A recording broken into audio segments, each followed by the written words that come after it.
Mic check, mic check. So this will be a discussion of the problems that I've discussed earlier, or I've posted earlier during my quiz week.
Okay, let's start.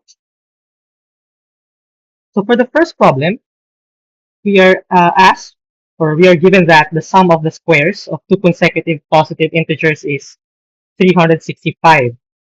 We are looking for the square of the sum of those integers. This is quite straightforward using algebra. So we let x be the first integer, which means that x plus 1 is the next integer. We are given that their sum is, or the sum of their squares is 365, which means that x squared plus x plus 1 squared equals 365.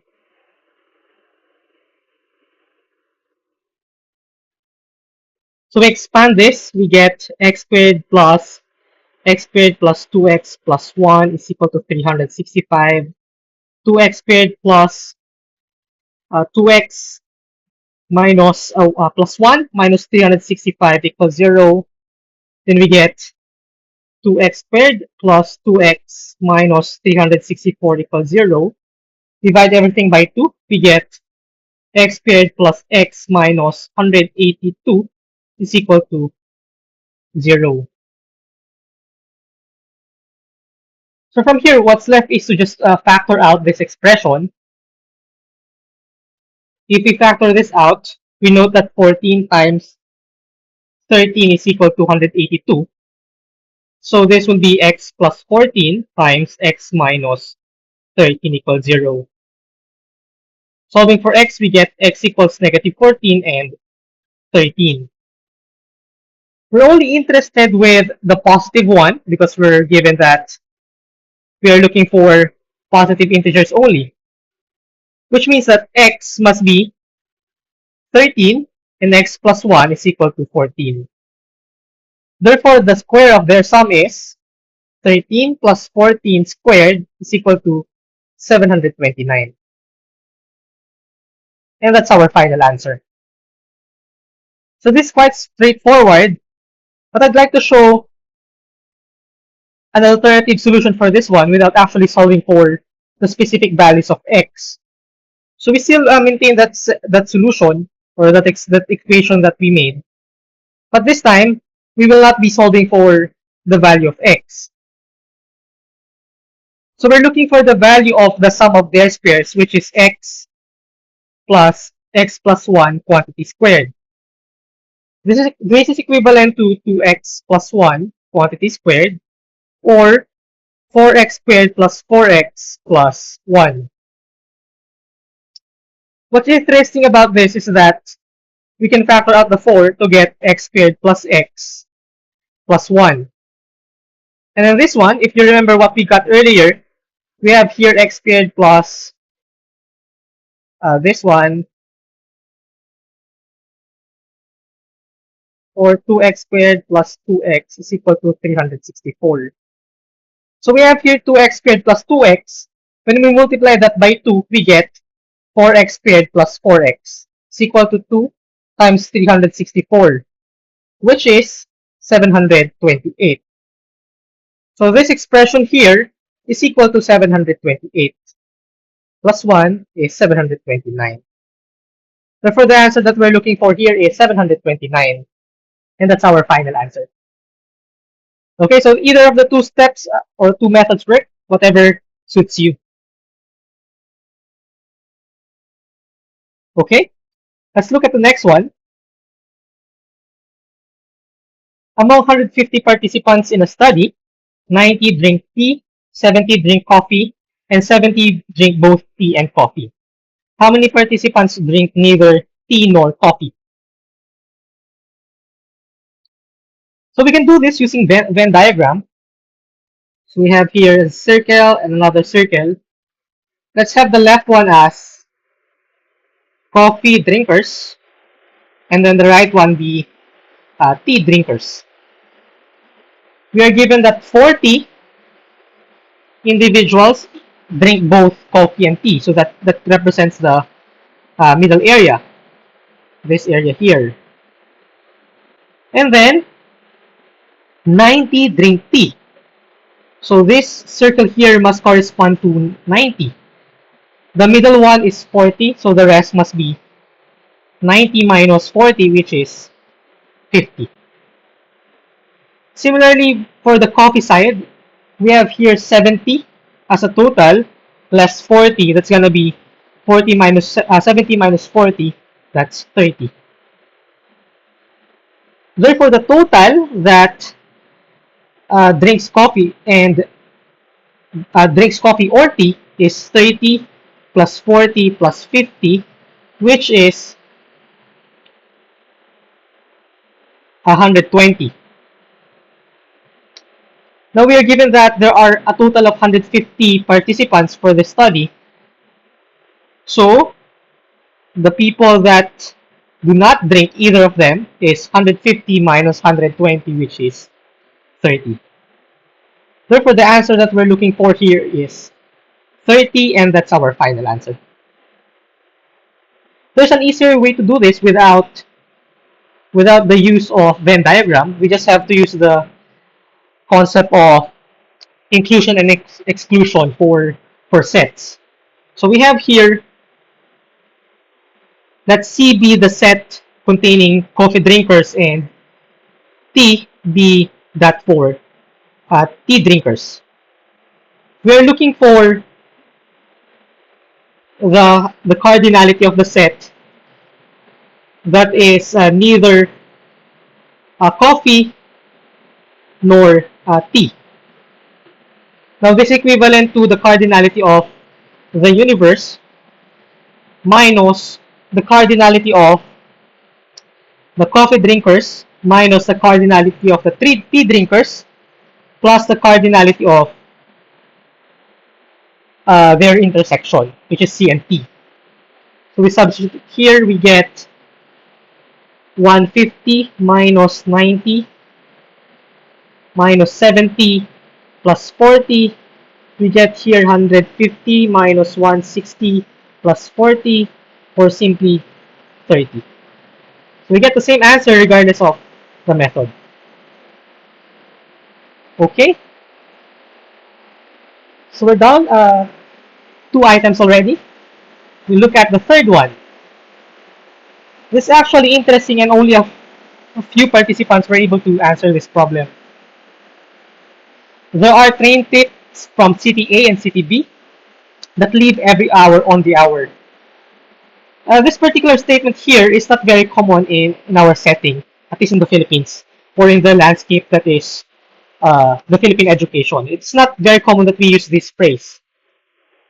This phrase just means that uh, the trains leave every hour and at exactly uh, the hour. For example, 9 a.m., 10 a.m., 11 a.m., and so on. So that's just what it means. Now let's suppose that the train that we're interested at leaves at 12 p.m. or 12 noon. This means that as it leaves city A, it should meet the train that leaves city B 4 hours earlier, which is around 8 a.m. First meet is 8 a.m. Again, that's 8 a.m. because it's 12 hours or 4 hours earlier than 12 noon. And on the other end, it will last meet the train that will leave city B at exactly 4 p.m. 4 p.m. because the train that we're looking at will reach city B after 4 hours, and that's 4 p.m. Since every train leaves every hour, so we should be seeing trains for 8 a.m. or from 8 a.m. to 4 p.m.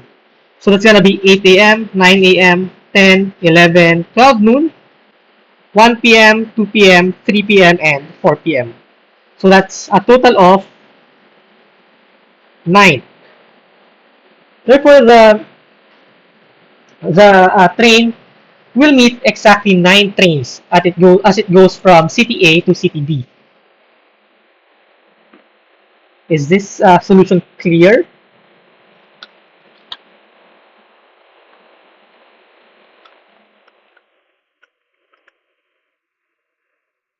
As an additional extension, just in case you don't believe me yet, I did this chart for the positions of several trains from 8 a.m. to 5:30 p.m. for all the trains that leave City B. So, for example, this 8 a.m. train from City B will be 100 kilometers, assuming the distance between the two stations is 100 kilometers. It will be 100 kilometers away from City A. And so its position will gradually decrease until it reaches 0 by 12 noon. And by 12 noon, the train that we are interested at will just leave the the train station at City A. So we do the same for other trains. So we see here that we have 1, 2, 3, 4, 5, 6, 7, 8, 9. 9 trains that this City A bus will meet. Okay, so the answer here is 9.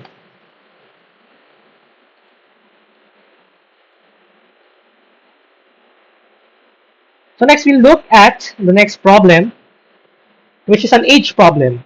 10 years ago, Naruto was twice as old as Luffy. If their combined age was 90, how old is Naruto now? So we let N be Naruto's age 10 years ago.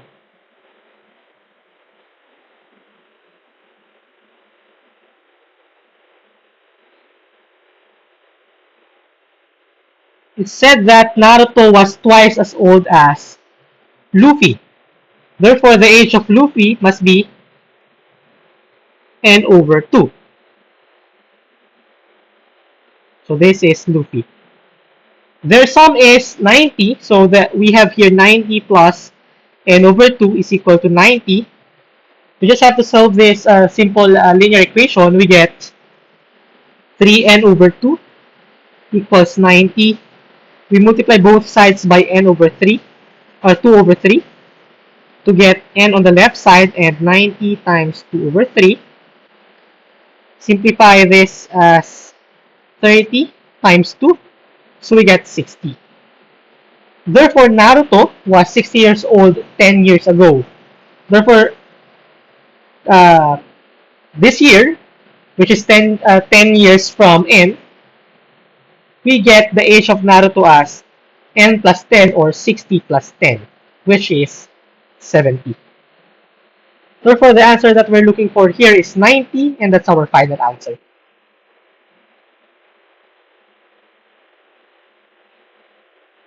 Next, a drawer contains 15 pairs of socks, with each pair consisting of one red sock and one blue sock.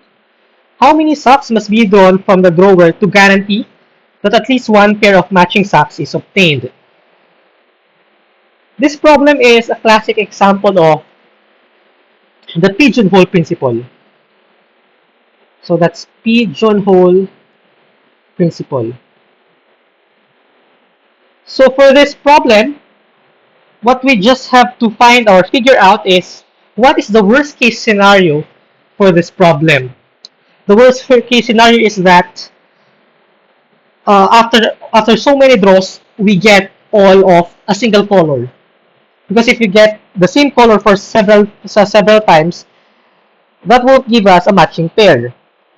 In this case, since we have 15 pairs of socks, the worst case scenario is that we get 15 consecutive pieces of red or blue socks. So therefore, the worst case is 15. By the pigeonhole principle, what we need here is 15 plus 1, or 16. Because after drawing 16, you are guaranteed that at least one pair of that will be a pair of matching socks. Okay, so the answer here that we're looking for is 16. Thankfully, many participants were able to get this. I think almost all participants were able to answer this earlier. Okay, next, when the digits of a two-digit number are reversed, the number formed is 47 less than twice the original number. Find the original number. Again, this is a standard number problem. So for this one, we let x be the tens digit, y be the ones digit. Using this representation, we have the original number as 10x plus y. For example, if x is equal to 2 and y equals 3, then the number we're looking for is 23, which is equal to 2 times 10 plus 3. The reverse number, on the other hand, will be 10y plus x, which in this case would be 32, which is equal to 3 times 10 plus 2. Using the given statement, the number formed is 47 less than twice the original number. So that's the reverse number is 47 less than twice the original number. So what's left here is to just simplify the equation. We get here 10y plus x is equal to 20x plus 2y minus 47. We simplify the equation by rewriting the constants or the variables on one side and the constant on the left side. We get here 47 on the left side and then 20x minus x plus 2y minus 10y. So that would be 47 equals 19x plus 8y. Oh, sorry, minus 8y. So what's left now is just to solve for the integer digits for x and y. Note that x and y must be digits, so they must be integers. The only solution that gives a value for this one, or satisfies the equation for this one, is x equals 5 and y equals 6, which is 95 minus 48. You can check the other pairs, like 1, 2, 1, 3, 2, 6, whatever. You'll see that none of them satisfies this equation other than 5, 6.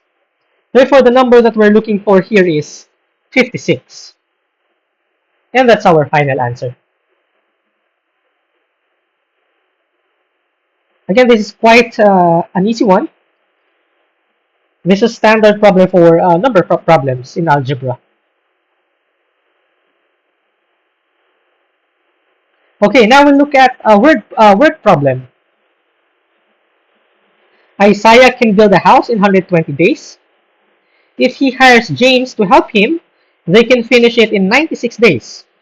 How many days would it take James to build the house alone?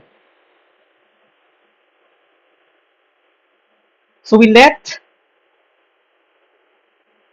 x be the number of days that James can do it alone. This means that the rate that James can do it is 1 over x. Sorry, that's 1 over x. Meanwhile, Isaiah can do it in 120 days, so the rate for Isaiah is 120.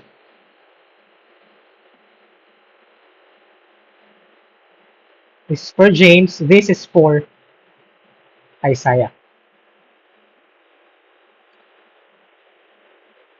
So the work done by Isaiah after 96 days is 96 over 120, while for James that would be 96 over x. The total work done must be always equal to 1. So we have this equation here. What's left now is to simplify this equation.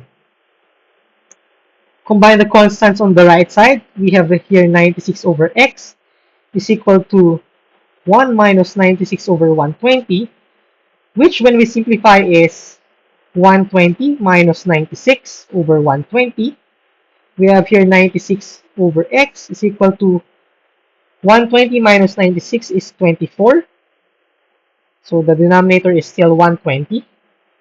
We get here 96 over x is equal to 94 or 24 over 120. Note that 24 times 5 is 120, so we can actually simplify this as 1 over 5. To solve for x, we multiply both sides by 5x, which is equivalent to cross multiplication. So we get here 96 times 5 equals x, which is 96 times 5 is 480. Therefore, the required answer here is 480 days. And that's our final answer. Okay? Next, we look at the next problem. After how many minutes after 7 p.m. will the minute and hour hands of the clock overlap for the first time? This is a standard clock problem. And for this type of problem, I have a simple formula that we can use. And that's the angle A between the hands of the clock at any time is 1/2 times the absolute value of 60h minus 11m, where the time is hm. For example, if the time is 6:30, then the angle here is 1/2 times 60 times 6 minus 30 times 11. So 11 times 30. And if we simplify that, we get 360 minus 330, 1/2 of 30, and that's 15. So that's the angle for 6:30. So what happens in this problem is that we're given that the hands of the clock overlap. And when they do overlap, the angle between the hands of the clock must be 0. So that 0 must be equal to 1/2 times 60 times the h here is 7 because we're looking at the time after 7 p.m. So we have here 60 times 7 minus 11 times m. And we will be just solving for m.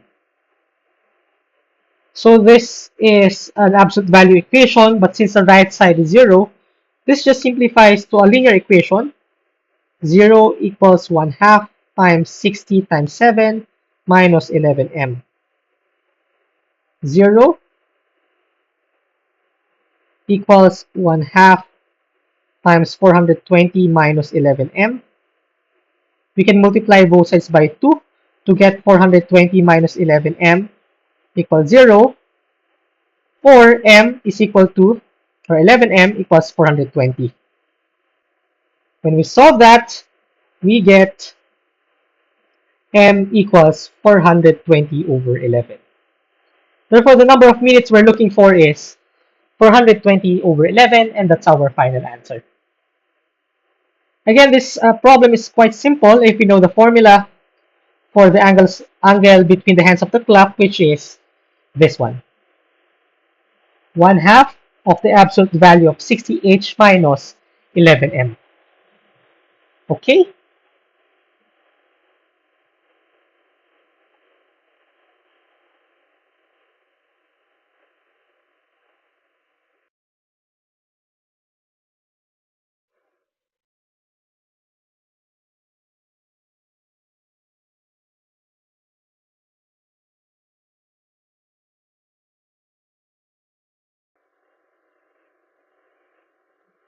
Okay, we look at the next problem. A student wishing to give 25 cents to each of several charities finds that he is 10 cents short. If instead he gives 20 cents to each of the charities, then he is left with 25 cents. Find the amount of money with which the student starts.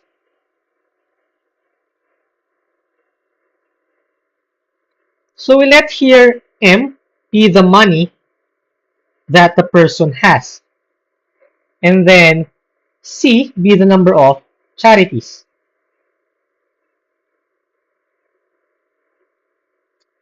If he gives 25 cents to each of the charities, the total money that will be involved is 25 cents. And it is said that if he does that, he is 10 cents short. So that means that he needs 10 cents more than the money that he initially has. So we have here the equation 25C is equal to M plus 10. If instead he gives 20 cents to each of the charities, the total money would be 20 times C. Then he is left with 25 cents. So this one becomes M minus 25. So in this case, we just have an equation of a system of equations with two unknowns. So we can do several methods to solve this one, but perhaps the easiest one is to use elimination method by subtracting the two equations. If we subtract them, variable m cancels out. We have here 25c minus 20c is equal to 10 minus negative 25. So 5c equals 35. So c must be 7.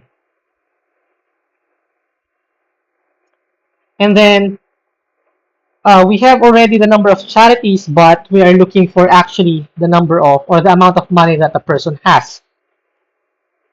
So this is not yet our answer. We have to solve for m. So we have here 25 times 7. Actually, I'll use the second equation because it's easier to multiply 7 to 20 than it is to multiply 7 to 25. So we get here 20 times 7 is equal to m minus 25. We have here 140 equals m minus 25, or m equals 140 plus 25, which is 165. Therefore, the person initially has 165 cents. And that's our final answer. Of course, we can answer here as well $1.65 or peso, whatever units that may be. Okay?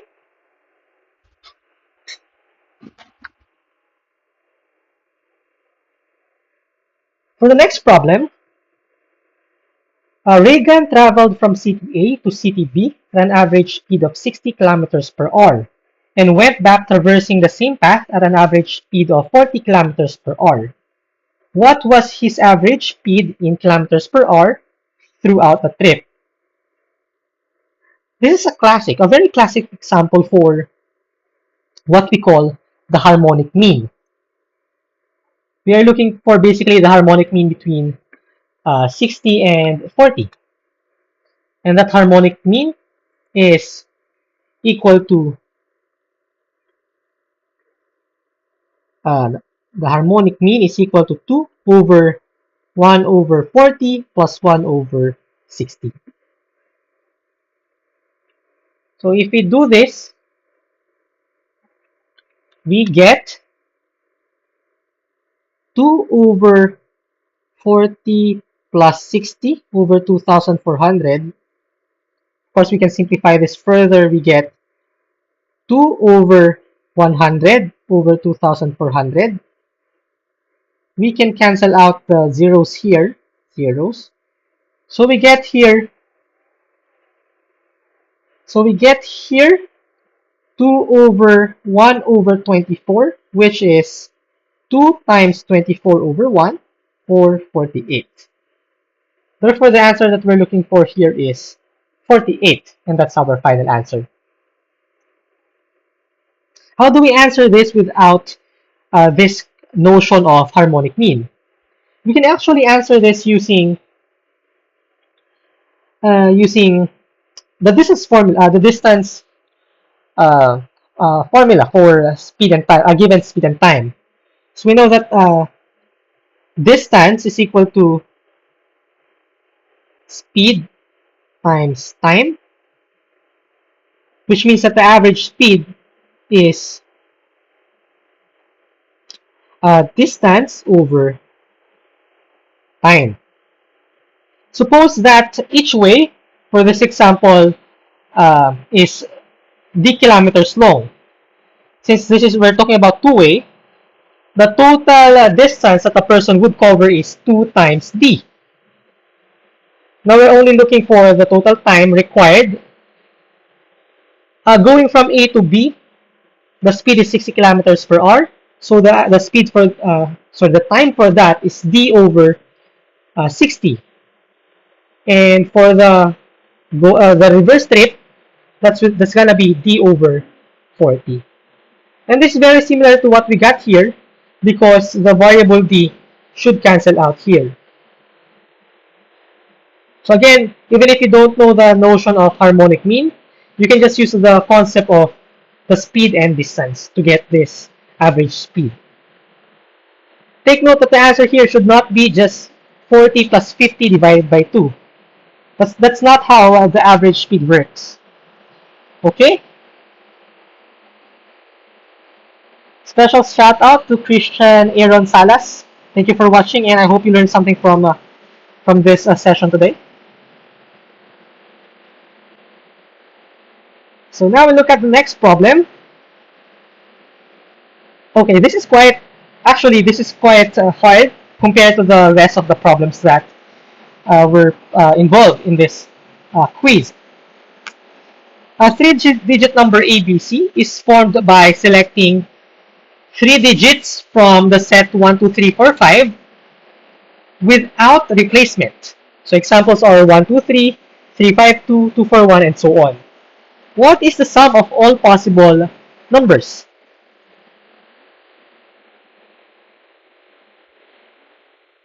So this actually, if you ask me, I would not consider this a word problem that falls under algebra. Then I just want to throw this one in to give the quiz some flavor. So in this case, we can solve this by brute forcing our way. So we have here, for example, if the first digit is 1, so we have here 1, 2, 3, 1, 2, 4, 1, 2, 5. Then we have 1, 3, 2, 1, 3, 4, 1, 3, 5. And then 1, 4, 2, 1, 4, 3, 1, 4, 5, 1, 5, 2, 1, 5, 3, 1, 5, 4. And that's all the numbers that starts with 1. If we count this, we get 1, 2, 3, 4, 5, 6, 7, 8, 9, 10, 11, and 12. So there are 12 instances where 1 is placed as the first number or as the first digit. Since 1 can actually be placed in the tens digit as well, we can actually look at a similar set where we put the 1 in between. We have 2, 1, 3, 2, 1, 4, 2, 1, 5, and so on. Until we get 4, 1, 5, 4, 1, 5, 5, 1, 2, and so on. So we can have this as this list, and then we just have to add those, all of those. Of course, that's the brute way, and we cannot reasonably do that within, let's say, a 1-minute timer. So how do we solve this? So let's just consider the one that is placed on the hundredths digit. So let's say its value is 1 times the place value that is 100. So for every number here, we get 1 times 100. Yes? And then it will occur 12 times. So this means that all the ones here, if we add them, we will get a total of 1 times 100 times 12. Then we can do the same for 2. We can do the same for 3. We can do the same for 4, and so on. 12, etc., etc., etc. So if we add all them, we get 1 plus 2 plus 3 plus 4 plus 5 times 100 times 12. I just factored out here the common term that is 100 times 12. Yes? So these are the instances when 1 is placed on the hundreds digit. What about when it's placed on the tens digit?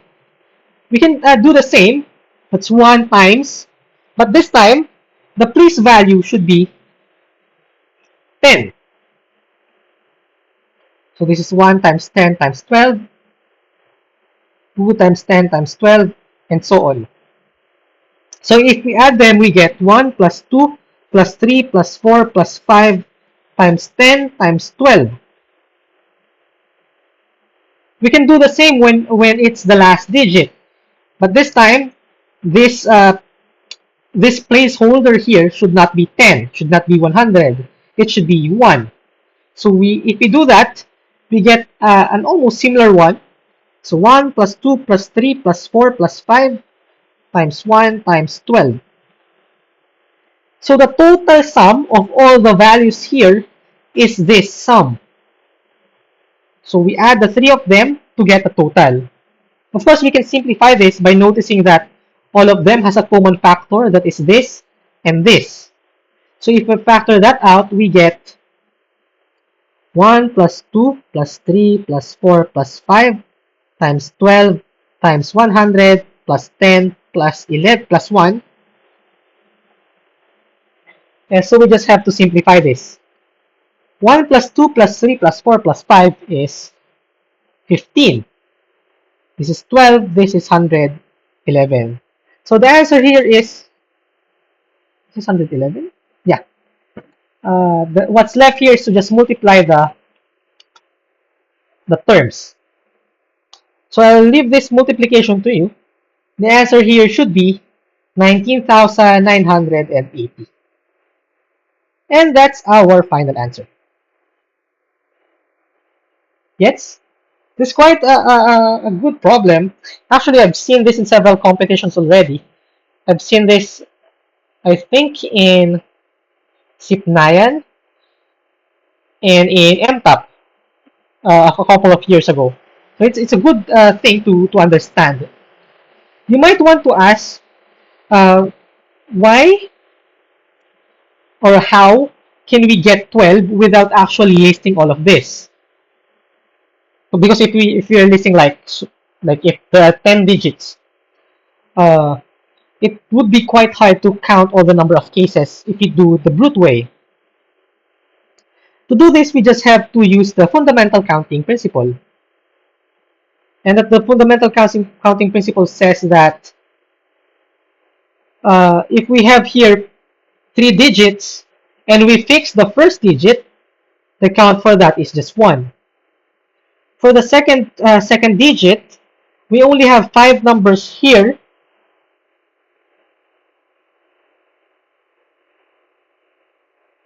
We only have 5 numbers here, so after removing 1, we get only 4 numbers of, or 4 possible selections. And for the last one, we only have 3 because we have already selected 2. Multiplying this by the fundamental counting principle gives us 12. And this 12 here is just the same as the number that we got by counting. Okay? Understand? I hope you understand this. This is quite a good thing to know. Okay? Next, we'll look at the next problem. Miss Jones buys X flowers for Y dollars, where X and Y are integers. As she is about to leave, the clerk says, if you buy 18 flowers more, I can let you have them all for $6. In this way, you save 60 cents per dozen. Find the value of Y.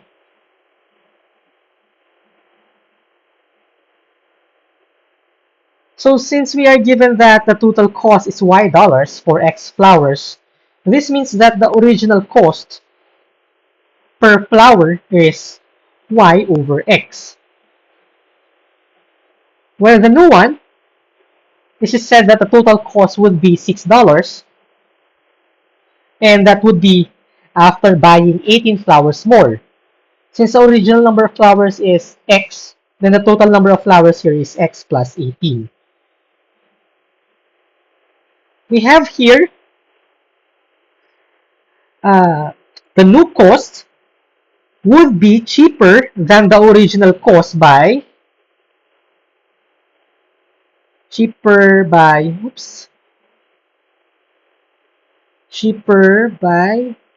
60 cents per dozen. So this is how our equation should look like. So we just simplify this number here. We know that 0.6 over 12 is equal to 0.1 times 6 over 12. We can cancel out the common factor, that is 6. Cancel, cancel. So that will give us, this will be 2. 0.1 over 2. And 0.1 is 1 over 10. So we have here 1 over 10 times 2, or 1 over 20. So this expression here is 1 over 20. So this equation simplifies to 6 over x plus 18 equals y over x minus 1 over 20. Let's multiply both sides by the LCD, which is 20x times x plus 18. If you do this, the left side would be 6 times 20x. The right side would be y times 20 times x plus 18 minus x times x plus 18. On one side, we just combine the terms with x. So we get here x times x plus 18 plus 6 times 20x equals quite long. I will expand this one first. 20xy plus 360y.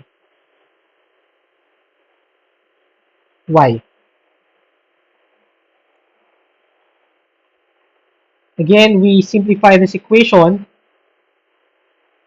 We get here x squared plus 18x plus 120x. We put the 20xy on the left side, and then the right side would be 360y. Again, simplify this, we get x squared plus 138x minus 20xy equals 360y. We factor out the x here. 138 minus 20y times x is equal to 360y. If we do completing the squares here, we should add the square of half of the coefficient of x, which is 79 minus 10y plus 79 minus 10y squared. So we get here, I'll just rewrite.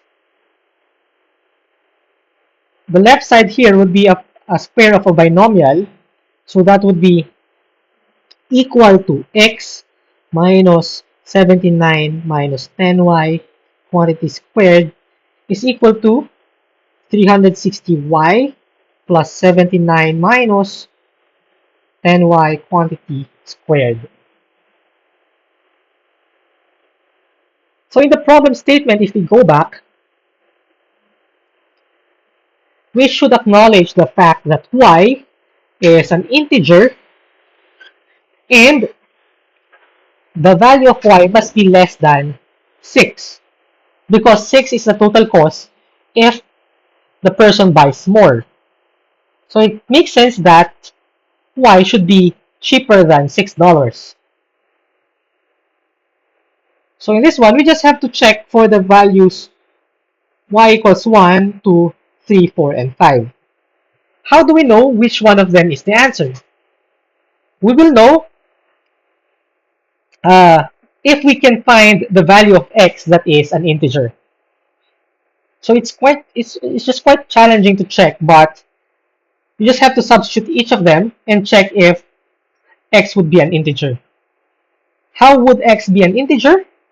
This thing here must be a perfect square. This must be a perfect square. Okay? The only case where this is a perfect square is when y equals 3. So that's gonna be 360.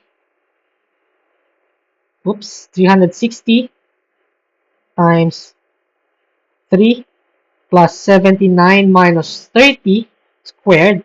That's 1080 plus 49 squared. We know that 49 squared is 2401. So if we add 1080 to that, we get 3481, which is also a perfect square. And that perfect square is 59 squared.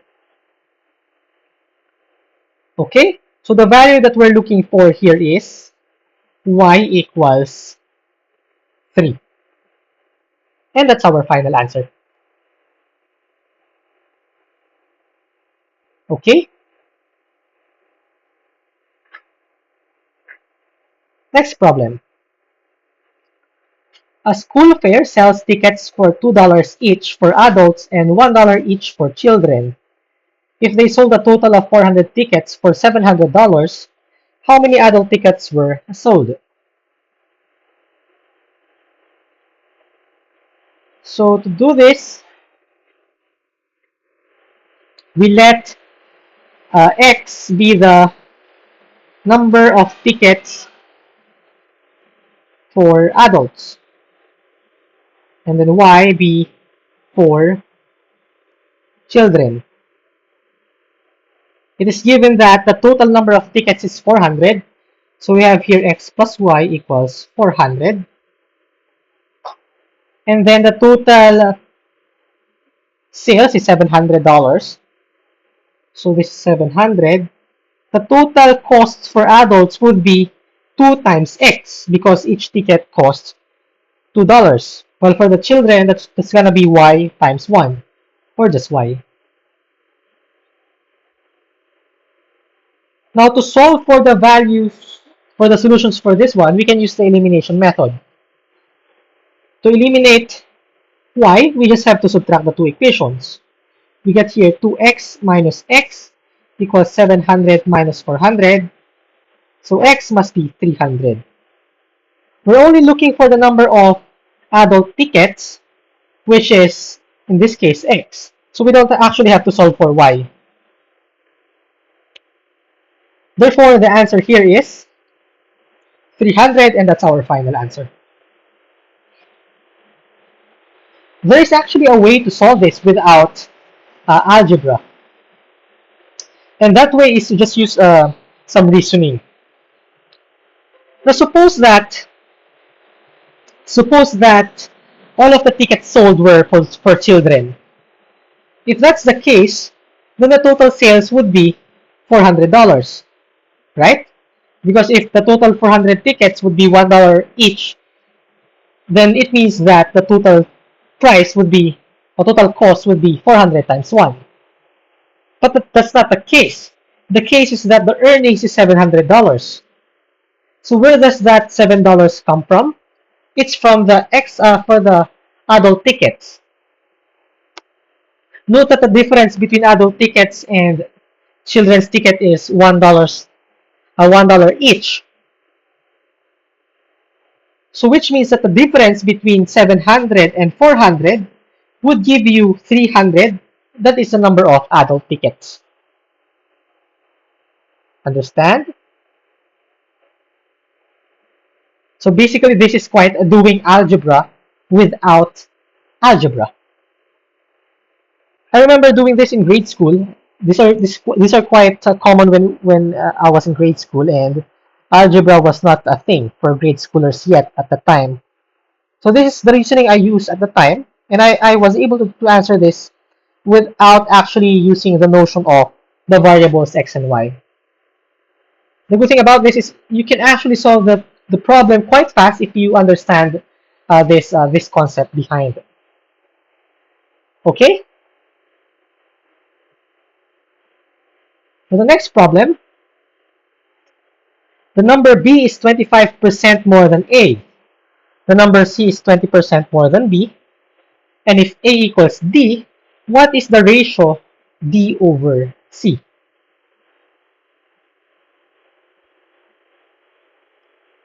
So we have here b is 25% more than a. So b must be 1 plus 25% times a. Note that 25% is 1/4. So we have here b is 1 and 1/4 times a. And we can rewrite that as 5/4 of a. Meanwhile, c is 20% more than b. So that's gonna be, oh wait, 20% is also, or can also be represented as a fraction, that is 1/5.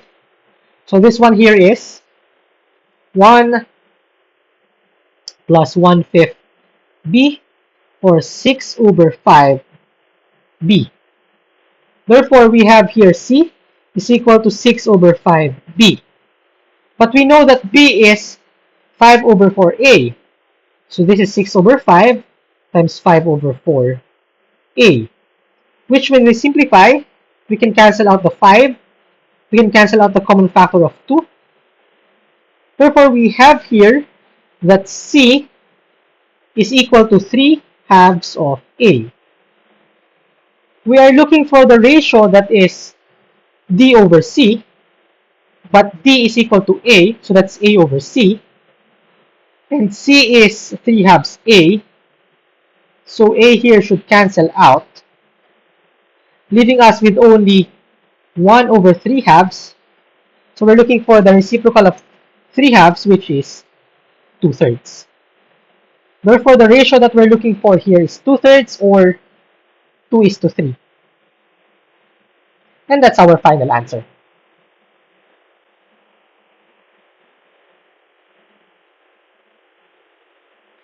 For the next problem, this is actually quite hard, and perhaps one of the hardest in the set. 1 hour out of the station, the locomotive of a freight train develops trouble that slows its speed to 3/5 of its average speed. Continuing at this reduced speed, it reaches its destination 2 hours late. Had the trouble occurred 50 miles beyond, the delay would have been reduced by 40 minutes.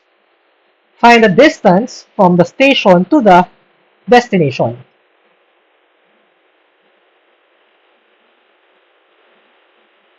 So for this one, we let s be the normal speed of the train, and then let d be the distance between the station and the destination. For the first statement, 1 hour out of the station, the locomotive develops something that reduces its speed by 3/2. And after doing this, it reaches its destination 2 hours late.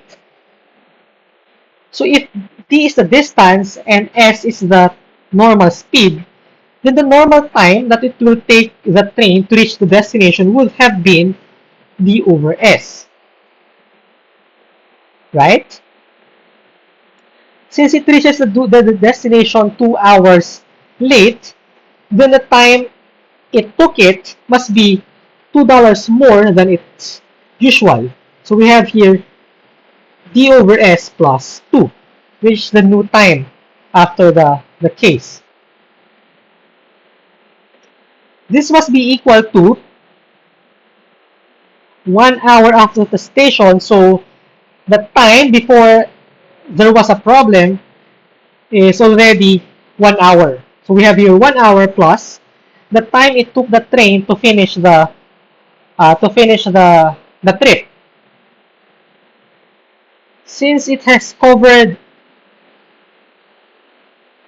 um, it has covered after 1 hour already, then it has already covered s times 1, which is s kilometers. Therefore, the remaining distance after this scenario would be d minus s. Gets? And then the time to finish it would be d minus s over 3 over 5 times s. And this 3 over 5s here is the new speed. So this is the remaining distance divided by the new speed. So this is one of the equations that we have based on the statement. Now we use the second part, which is had the trouble occurred 50 miles beyond, the delay would have been reduced by 40 minutes. So again, we do the same analysis. So we have here that the original time is d over s. Then the delay would have been reduced by 40 minutes. And 40 minutes is 40 over 60 hours, or 2/3. Since the original delay is 2 hours, the new delay would have been 2 minus 2/3, which is 4 over 3. So this 2/3, d over s plus 4 over 3. Had the trouble occurred 50 miles beyond, so again, we have here 1 hour. 1 hour had passed, and then for the 50 miles beyond, the time that it will take to cover that distance would be 50 over s. Note that we would still be use s here because we are assuming that the train would still be running at the normal speed at the time. So that would be 50 over s. Plus, this time, the total distance that is covered is d minus s minus 50. Gets? Divided by the average speed, which is 3/5 of s. Gets? So we have here two equations and two unknowns. We can definitely solve this for d and s. So before solving this, we just maybe perhaps rewrite the equation to simplify this. So we have here d over s plus 2 equals 1 plus, we split this into 2. We have here d over 3/5 of s.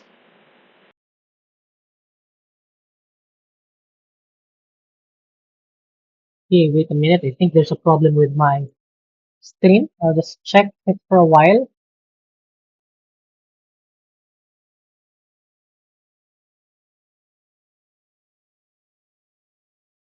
Wait a minute.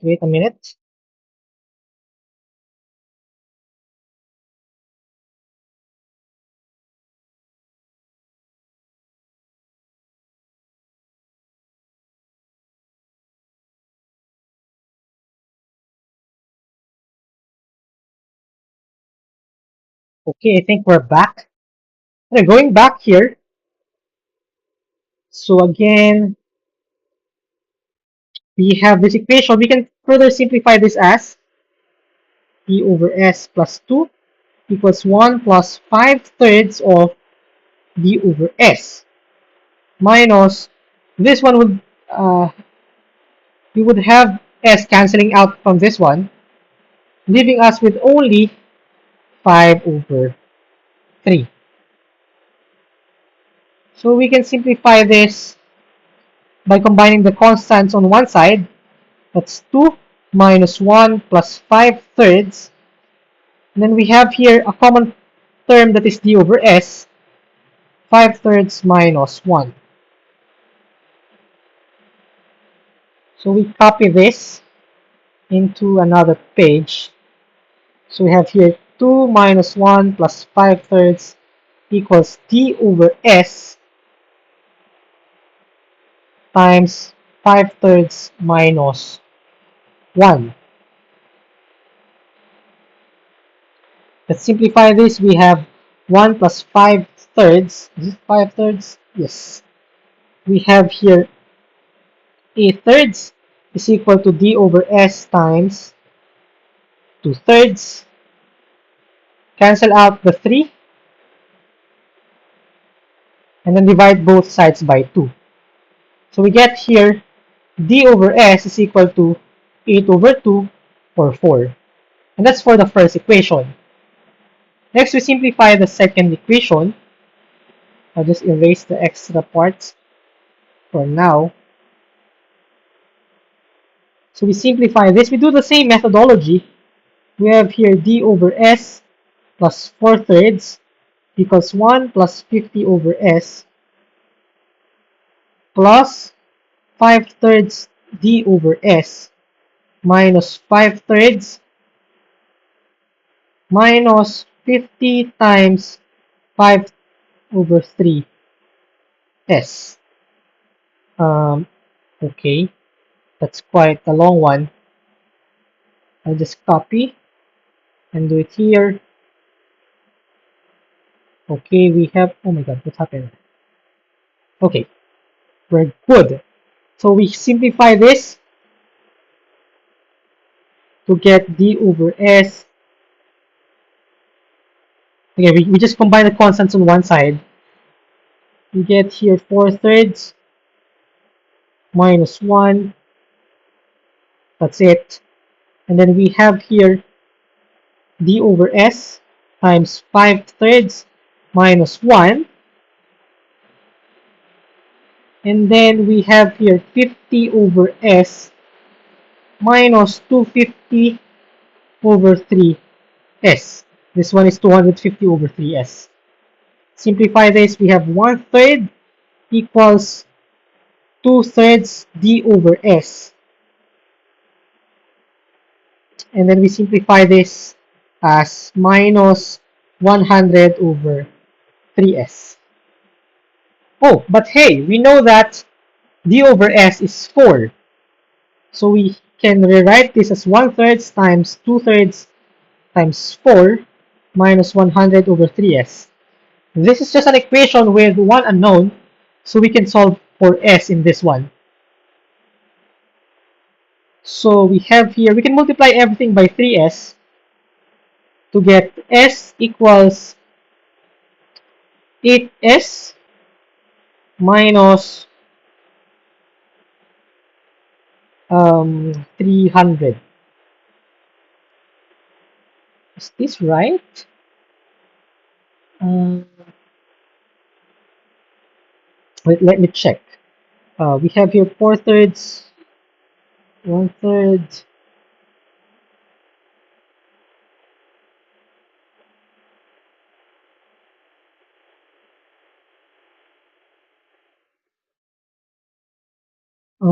Okay. I think we made a mistake somewhere. Let's trace it back. Um, d over s plus 4 over 3 plus 1 over 50 over s 5 thirds minus 5 thirds minus. That looks good so far. We have here 4 over 3 minus 1 equals d over s times 2 thirds plus this one.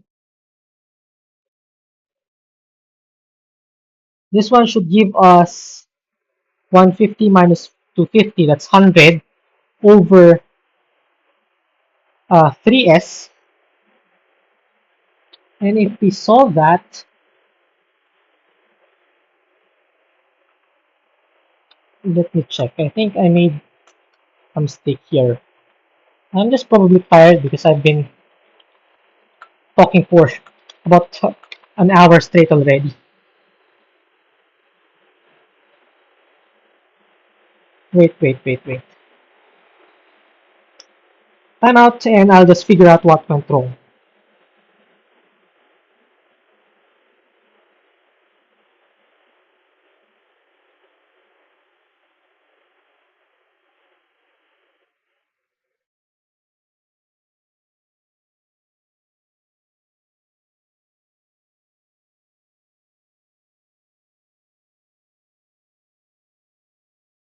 Hmm, what's going on?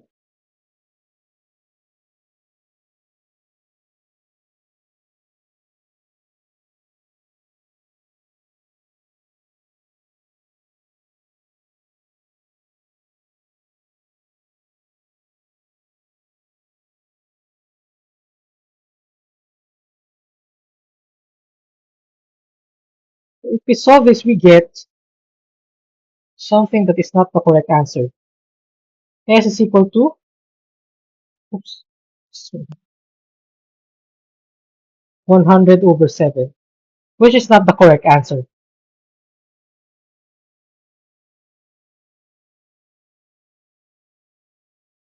I'm not sure what went wrong here. The answer here should be S is equal to 50 and D is equal to 200. Let me retrace my steps again for the nth time. I'm so sorry.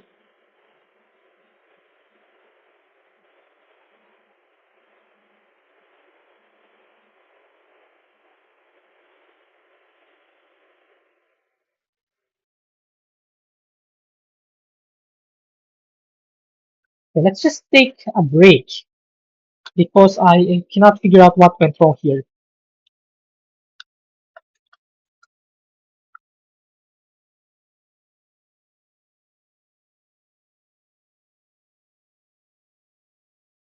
Uh,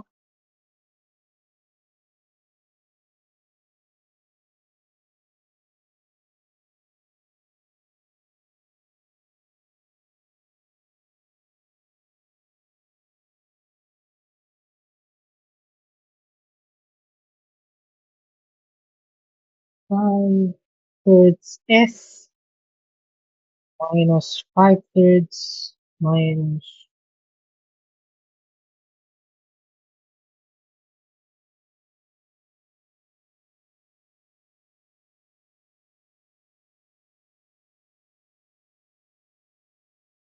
If you figure it out, let me know, please, in the comment section so we can proceed to this one more abruptly.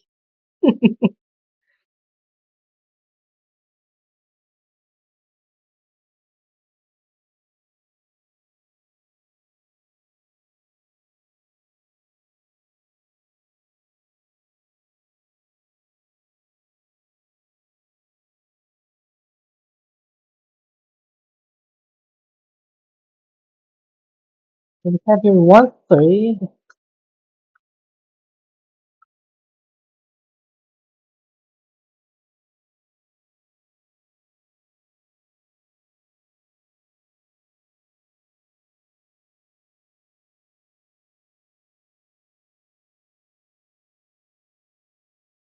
I know what went wrong. I forgot to add this 5 thirds here. I'm so sorry, it's my fault. So we add here the 5 thirds. So this side should actually be 6 thirds or 2. So we have here, if we multiply both sides by 3s, we get 6s is equal to 8s minus 100, or 8s minus 6s is equal to 100. So 2s is equal to 100, which means that s is equal to 50, as I've previously mentioned. Therefore, the normal speed of the train is 50 miles per hour. Since we have here d over s is equal to 4, we can solve for the distance as d is equal to 4s, or 4 times 50 equals 200. Therefore, the distance between the two stations is 200 miles. And that's our final answer. Okay? I'm so sorry for the overlook, but at least we figured it out. The answer here is 200. Next problem. A 1 kilometer long train traveling at a constant speed of 60 kilometers per hour enters a 2 kilometer long tunnel. If it enters the tunnel at exactly 10 a.m., at what time will their rear end exit the tunnel? So we're looking here for the time. So we know from the formula for speed that distance is equal to speed times time, which is equivalent to saying that the time is equal to the distance over the speed. The distance covered is equal to 2 kilometers plus the train, the length of the train. This is because we are looking for, if this is a tunnel, the train enters here and then went out, it should at least, the head should at least cover this distance and then this distance. Because we're looking for the time it takes the train to exit fully. And to do that, the head of the train must fully enter or fully cover the length of the train, which is 1. So the total distance here is 2 plus 1 kilometers. The speed is given as 60. So we have here 3 over 60. So that's 3 over 60 hours, which is equivalent to 3 minutes because there are 60 minutes in 1 hour. Since it entered at 10 a.m., it will leave at 10:03 a.m. And that's our final answer. The formula is quite easy. It's more on understanding how to use it in the context of the problem. Okay? Next problem. We're actually at problem 17. We're very, very close to the end of this session. A swimmer at A on one side of a straight back canal that is 250 feet wide swims to a point B on the other bank directly opposite to A. His steady rate of swimming is 15 feet per second, and the canal flow is a steady 9 feet per second. Find the shortest time in seconds to swim from A to B.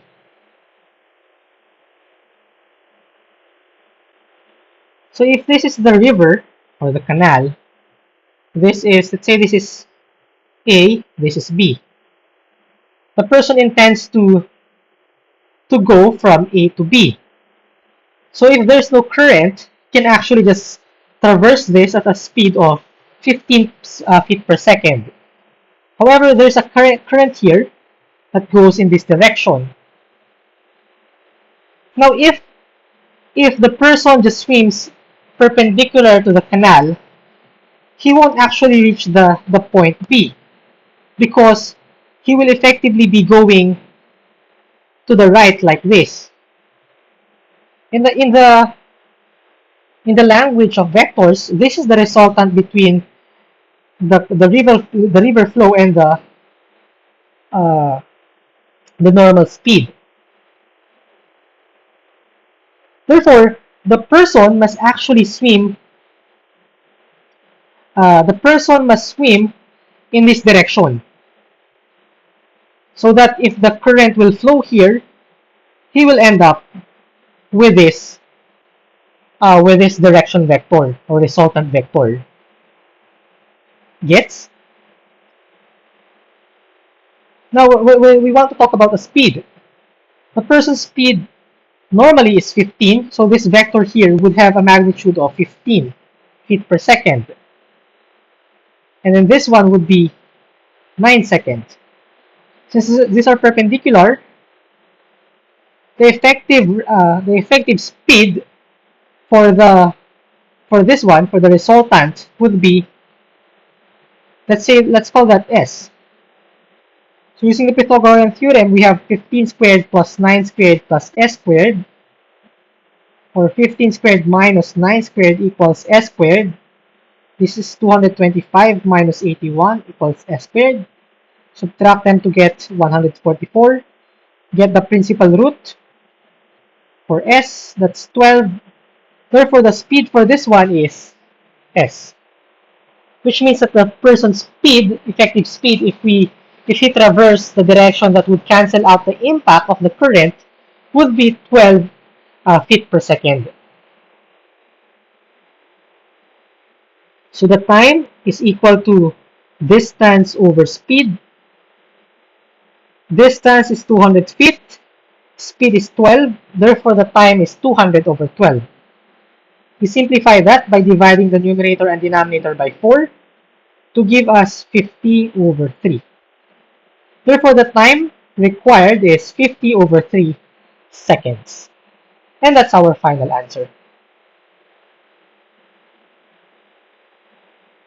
Understand? Okay. Now for the problem number 18, City Town has 500 voters, all of whom vote on 2 issues. The first issue shows that 375 are in favor, while for the second issue, 275 are in favor. If there are exactly 40 votes against both issues, find the number of votes in favor of both issues. Let's do a matrix for this one, the matrix of possible events. Let's say this is the number of in favor for 1, against 1, and then this is favor for issue 2, against for issue 2. We know that the total number of individuals who favor the first issue is 375. So if this is X, so let's say the number of individuals that favor the first one and the second one is X, then this one should be 375 minus X. Agree? Agree? Okay. Next one, we have here against and against. So that's against both issues. We are given that it's 40. Okay. So this is 40 here. Meanwhile, the number of individuals who are in favor of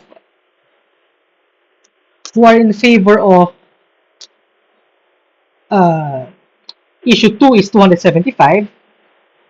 So if this is X here, who are in favor of 1, then this other side will be 275 minus X. Gets? So we have completed this matrix here. This is some sort of like a Venn diagram, but I prefer doing this because it's more understandable in my opinion. Okay, anyway. So we have here totaling 375, this totaling 275. Now, how can we solve for X? There are many ways to solve here coming from this setup. And one setup is just simply adding all of the variables here. If we add all the variables, the total should be 500. So that's X plus 375 minus X plus 275 minus X plus 40 equals 500. This X and this X should cancel out. So we have here negative X. 375 plus 275 is 650 plus 40 is 690. Therefore, if we put x on the right side and the 500 on the left side, we get 690 minus 500 equals x, or x is equal to 190. Therefore, x is 190 here, and this x here represents the number of individuals who favor both 1 and 2. Therefore, the answer that we're looking for here is 190, and that's our final answer. Understand? Okay. For our penultimate problem, which is for me one of the most interesting problems as well from the set. This is a clock problem with a little twist. Sir Rex has a peculiar clock in that the minute and hour hands overlap every 65 minutes. Being bored with his life, he stared at his clock from 9 a.m. to 10 a.m. How many hours did he actually waste staring at his clock? Before we discuss the solution, shout out to Sir Rex, my dear friend Sir John Ryan Regalario. Shout out to you, my friend. Anyway, we're given here that the new clock overlaps every, or the hands of the clock overlaps every 65 minutes. To answer this problem, we should know how often does a normal clock, or do the normal hands of a clock overlap. To answer that, we will use a formula for the angle between the hands of the clock, which I've also mentioned on a previous problem. The angle between the hands of a clock is 1/2 times the absolute value of 60h minus 11m, where hm is a time, like 6:30, so h is 6, m is 30. Okay, now for every hour h, in order for the hands to overlap, the angle must be 0. So let's solve this for a particular h, for any h actually. So 0 equals 1/2 times 60 times h minus 11m. Since it's 0, this simplifies to just a normal linear equation, and we can cancel out a 2 by multiplying both sides by 2. So this is 0 equals 60h minus 11m. Solve for m in terms of h. We have here 11m is equal to 60h. Divide both sides by 11, we get m equals 60h over 11.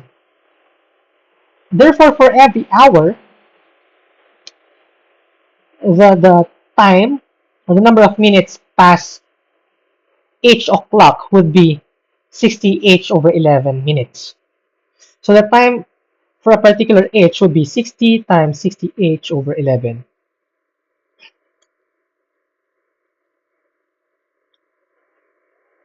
Yes? Okay. Now for h plus 1 for the next hour, it will be 60h plus 1 over 11. Now,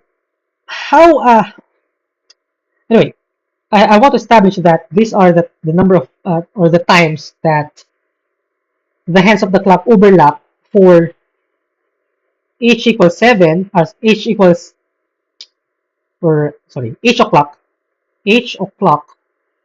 and h plus 1 o'clock. H plus 1 o'clock. Okay, so the time that a normal clock overlaps, or the hands of the clock overlap, is the difference between these times. So if you subtract them, you have here h plus 1 minus h plus 60 times h plus 1 over 11 minus 60h over 11. This should cancel out, the h should cancel out here, leaving us with just 1. In this one, the 60h over 11 actually also cancels out, leaving us with just 60 times 1 over 11.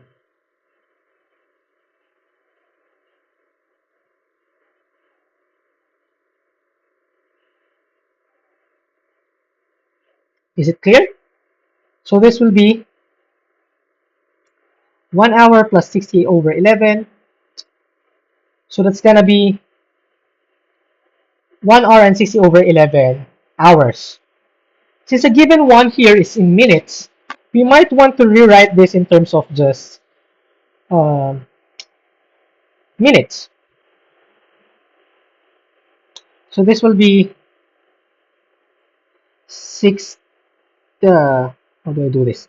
60, wait. Time out. I made a mistake here in my explanation because this one is actually in minutes and this one is in hours. So they are not exactly additive per se. So I have here 1 hour plus 60 over 11 minutes. Okay?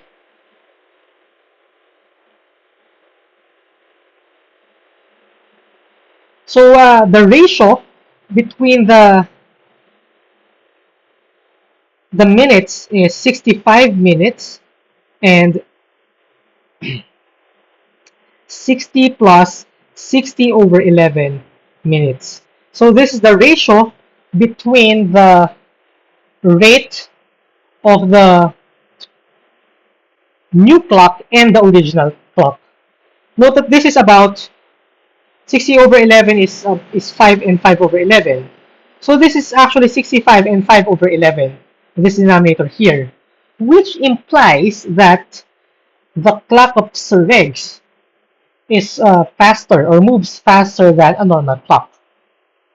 Therefore, for the given problem, he wasted 1 hour, so the time that he actually wasted in a normal clock is or should be more than 1 hour. Okay? So to find that, we just have to multiply this rate by 1, which is the 1 hour that Sir Regs wasted in his clock. So what's left now is to just simplify this expression. 65 times 11 is 65, 715. So this is 715. Then we add 5. We have 720 over 11.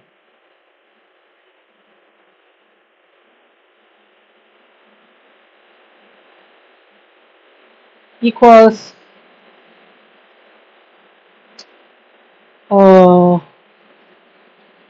65 times 11 over 720. We cancel out the common factor, which is 5. So this is going to be 13. And this is going to be 144. So this product here is 13 times 11 over 144. 13 times 11 is 143 over 144. So this answer is actually wrong because this ratio should be actually the reciprocal because we want to find the time on a normal clock. So this should actually be 65 and 5 over 11 divided by 65, which is the reciprocal of this number. So the answer here is 144 over 143 hours. Okay? I intentionally made this incorrect because I want to discuss a way to figure out how something is wrong. And that way is by noticing that this value is less than 1, which is in contradiction with our assumption that the time should be greater than 1. Okay? And now for our final question. The seating capacity of an auditorium is 600. And for a certain performance with the auditorium not filled to capacity, the receipts were $330. Admission prices were 75 cents for adults and 25 cents for children. Find the minimum number of adult tickets sold. This problem is very similar to one of the previous problems But this has just a tricky part. And I was able to trick many participants in the quiz because they answered the one without considering that the trick that I put into the problem. So for this one, let X be the number of tickets for adults and Y be that for children.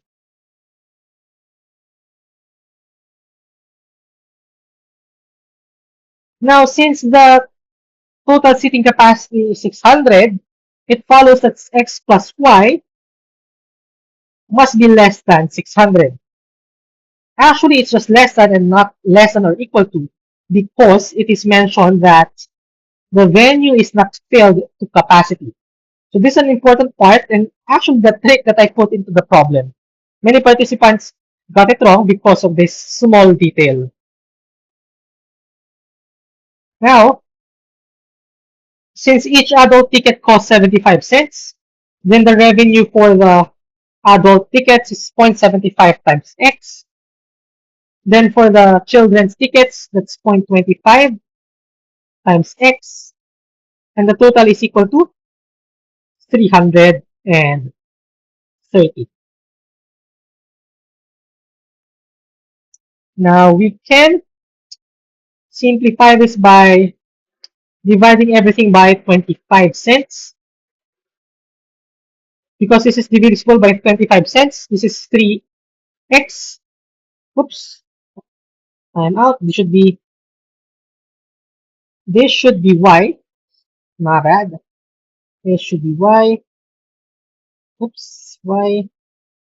We get here 3x plus y equals 330 divided by 0.25.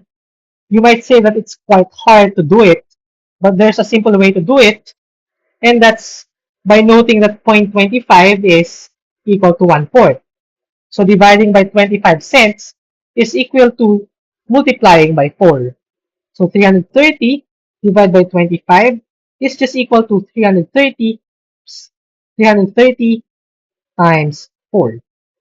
And the product is 1,320. So let's solve for y here. Y is 1,320 minus 3x. I'll just remove this punch. And we use substitution to this one. X plus 1320 minus 3x less than 600, negative 2x less than 600 minus 1320. Simplify the right side. That's 720, or negative 720. Divide both sides by negative 2. We get here x and 360. But since we divide by a negative number, the sign flips. It will be greater than. So x must be greater than 360. Many participants answered 360 in this one, but that is wrong. Because again, this is just an inequality following the fact that it's not filled to capacity. Therefore, the minimum number of adult tickets here must be 361. And that's our final answer. And that's a wrap for this session. It's quite a long one because we discussed many things here. 20 problems in about 100 minutes. So that's about 5 minutes per question. I sincerely hope you learned something from this session. Thank you very much and see you on the next one. Thank you very much. Bye-bye.